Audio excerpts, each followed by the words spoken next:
Hello and welcome to My PGCE, a podcast documenting my journey as a trainee teacher, with a special focus on mental health. I am your host, James B.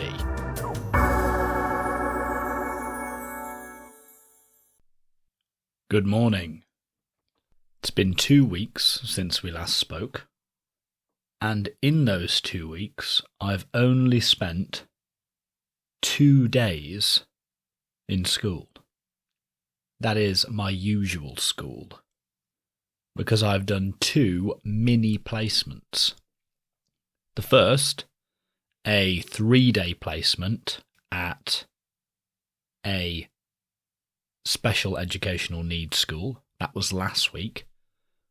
And this week, I've done 3 days of a 5-day placement at a primary school. So, in this episode, I'm going to talk about the SEND mini placement that I did last week, and I may talk about my primary placement in a future episode, I'll see. So, this SEND school that I spent 3 days in last week is a school for children whose educational needs are too complex to be addressed in mainstream education. But the range of needs within the school is vast. So there are some students whose needs are just a little too much for them to be in mainstream education, but perhaps under the right circumstances could still be okay in the right mainstream school. From those sorts of students, all the way to students who can't do anything unassisted and need 24-hour support. And for those sorts of students, the school had its own nursing unit. So those students with the most profound needs could be in their lesson, listening to their maths teacher say, while at the same time being fed through a tube by a nurse. So the level of support and care available in this school was just incredible.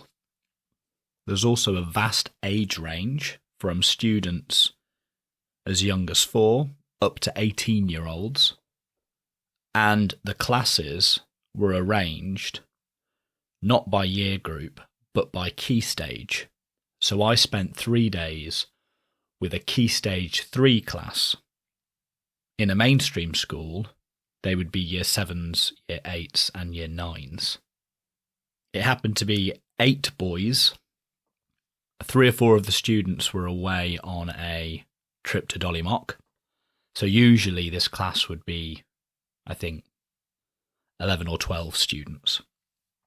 1 teacher and usually 2 teaching assistants.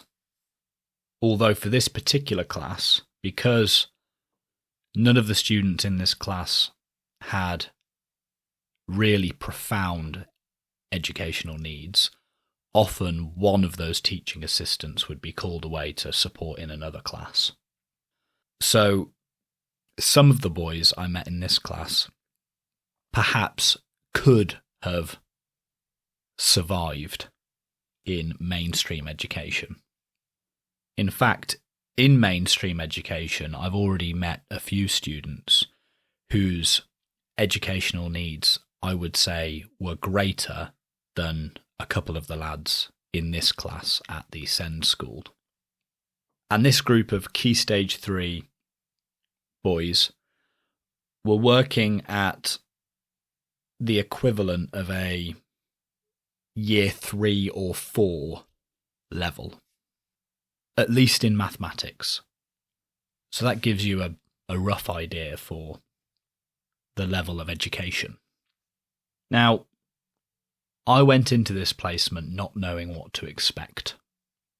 Although one underlying assumption was that if I'm going into a school for children who have complex and profound educational needs, then it may be quite a stressful experience. but it wasn't. In fact, it was the most wonderful experience I'd say I've had so far as a trainee teacher. The atmosphere in the school was completely different. The focus was on caring and well-being and general happiness and teaching functional skills. If some of the students happened to get a GCSE or two, fantastic, but that would be a bonus. And so the stress that you often find, or that I've found anyway, in mainstream education of getting students ready to take exams, that stress was absent in this school. The focus was on caring, it wasn't on exam results. And the difference was palpable.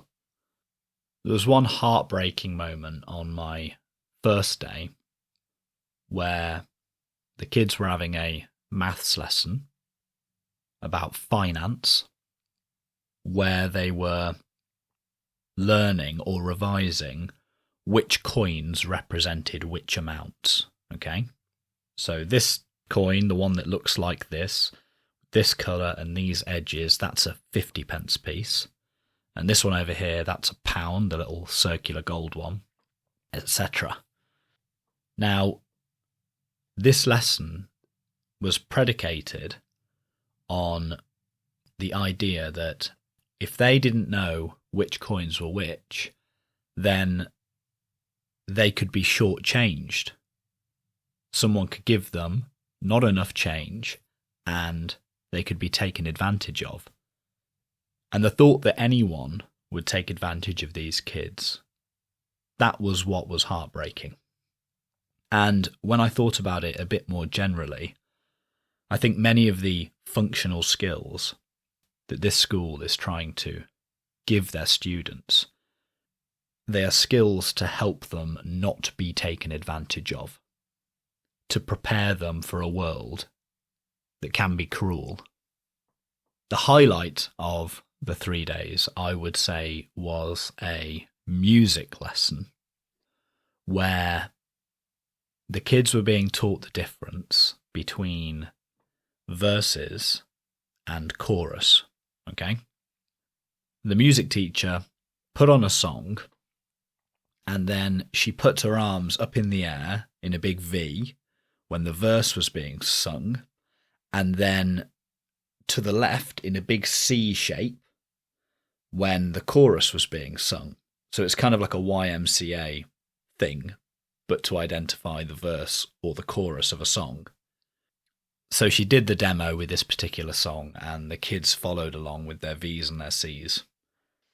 And then she went round the room and asked each student to give her a song, which she would play on YouTube.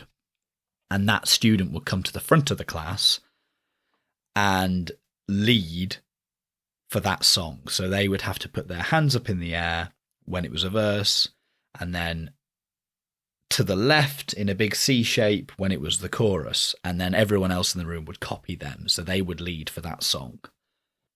Now, the first challenge was trying to figure out what songs the kids wanted to be played, because they knew exactly what song they wanted, and they would give the teacher just a fragment of the lyrics, something from the chorus probably.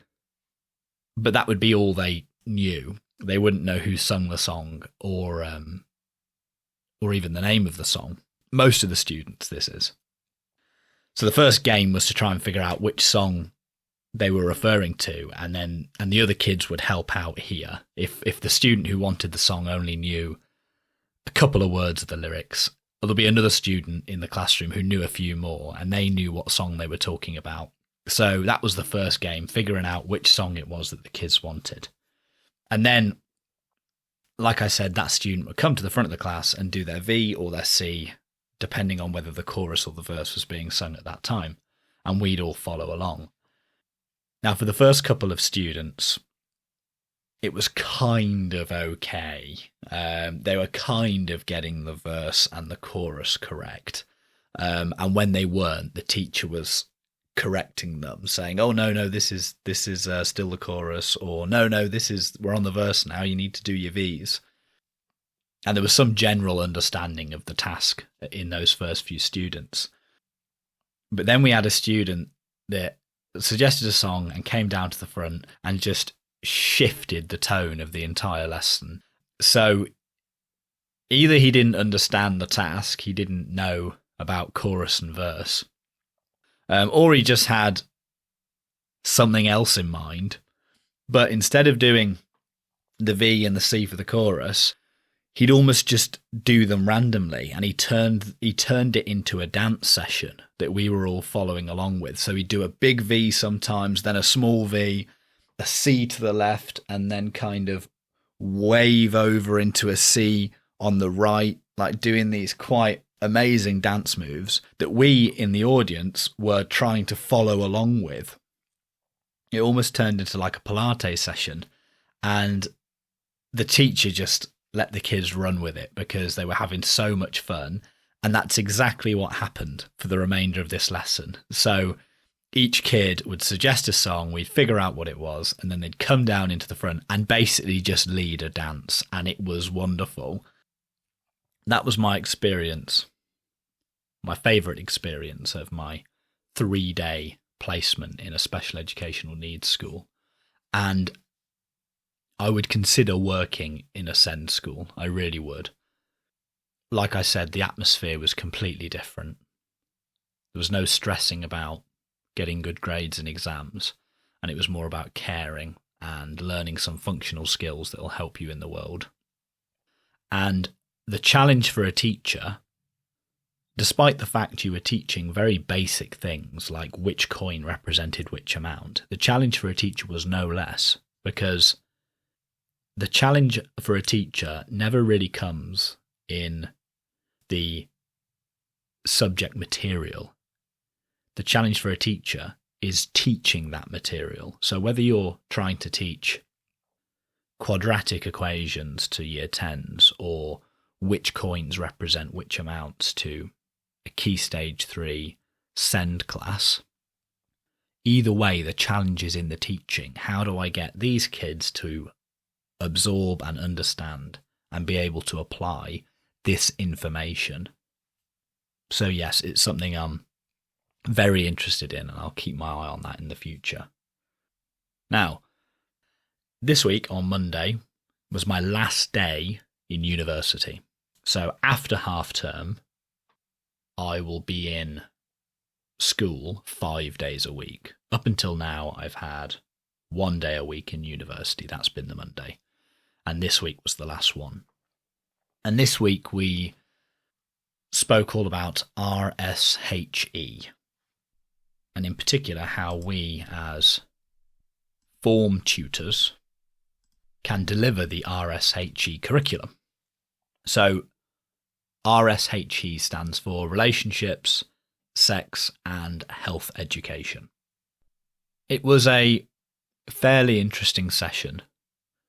But the question that for me kept arising was, why aren't subject specialists, RSHE specialists, teaching RSHE in schools? You wouldn't expect a computer science teacher to teach food tech. You wouldn't expect an art teacher to teach maths. So why do we expect non-specialist teachers to teach RSHE? And moreover, I'd say that some of the topics that are covered in the RSHE curriculum will have a greater impact on student well-being and happiness than anything that's taught in any subject lesson. It is so important. So much of our well-being and flourishing in life depends on our relationships and our physical health. If you're unhealthy and if you have poor relationships or no relationships, if you're lonely for whatever reason, you will not be happy and your quality of life will suffer for it. So it's arguably the most important subject.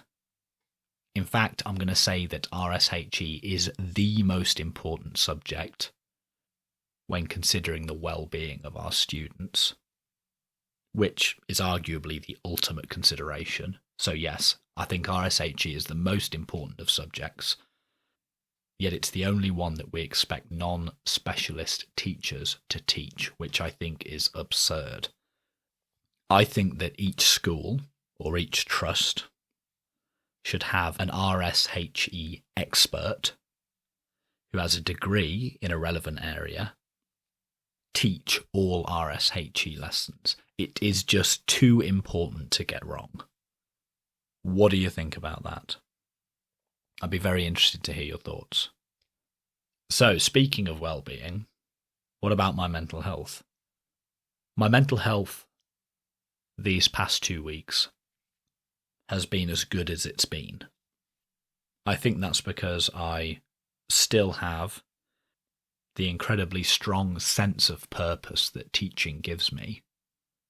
And also, these past 2 weeks, I've had very few, if any, lessons to plan because I haven't been in my usual school. I've been doing these mini placements where I'm not expected to teach lessons. So I think this drives home the fact, again, that lesson planning can have a detrimental effect upon my mental health and well-being. And so it's paramount for me to learn how to do it in a sustainable way. And I've spoke about some general strategies in the past. I won't reiterate them again now. But yes, I'll be back to planning around 12 or 13 lessons per week after half term, and I'll see how I get on. I'll monitor my mental health very closely, and I'll be sure to report here any findings. As for next week, it's the last week before half term, 2 days of which will be spent completing my primary placement. Then I'll be back in my usual school for Thursday and Friday. And so I may do an episode next week, I will see, but otherwise it will be 3 weeks from now. I hope things are going well with you and try to get some rest over half term. If you like the episode, please spread the word in person and on social media. You can follow the podcast on Twitter @mypgcepod or email mypgcepod@gmail.com. Please subscribe, rate and review in your directory of choice. Please also consider becoming a patron at patreon.com/mypgcepod and helping fund both the podcast and my PGCE course. Thank you and talk again soon.